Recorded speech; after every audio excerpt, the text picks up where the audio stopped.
বন্ধুরা, আমি মধুমিতা মধুস কিচেন থেকে আজকে একটা রান্না করে তোমাদের দেখাচ্ছি। রান্নাটার নাম হলো তিল পটল। পটল তো অনেক রকমভাবে খেয়েছো, এই রান্নাটাও করে খেও, দেখবে কেমন লাগে। নানা রকমভাবে খেলে গরমকালে তো শরীরেও ভালো থাকবে, আবার খেতেও ভালো লাগবে। একঘেয়ে হয়ে যায় যখন, তখন চেঞ্জ করে খেতে হয়। তোমরা নিশ্চয়ই ভালো আছো, আমিও ভালো আছি। তাহলে রান্নাটা শুরু করি। এই যে পটল ছাড়িয়ে নিয়েছি, এবার পটলটায় নুন লবণ মাখাতে হবে।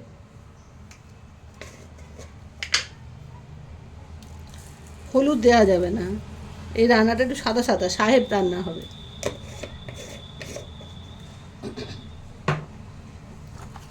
একটু নুন লবণ মাখিয়ে নিয়ে আন্দাজ মতো দেবে, বেশি নয়, আন্দাজ মতো লবণ দেবে। দিয়ে এবারে এটাকে নামিয়ে রাখলাম। এবার ফ্রাই প্যানটা বসিয়ে দিলাম, বসিয়ে ইন্ডাকশানটা চালু করে দিলাম। প্রথমে পটলটাকে ভেজে নিতে হবে।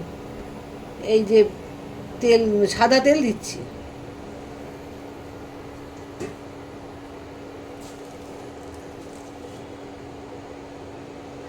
তেলটা গরম হোক। আর কি কি মশলা লাগছে সেটা বলে দিই তোমাদের। তিল লাগছে, সাদা তিল আন্দাজ মতো দেবে।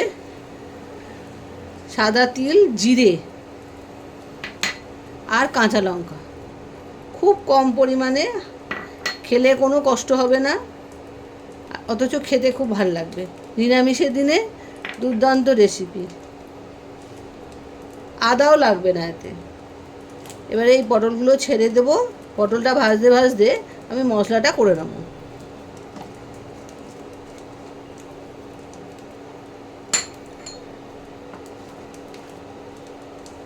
তেলটা গরম হচ্ছে, এবার আমি পটলগুলো ছেড়ে দিচ্ছি।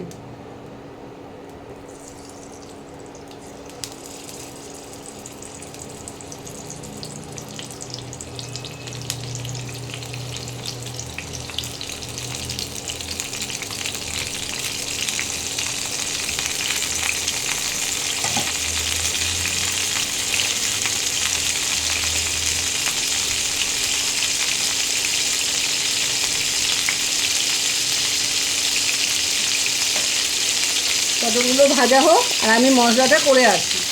মশলাটা করে তোমাদের দেখাচ্ছি।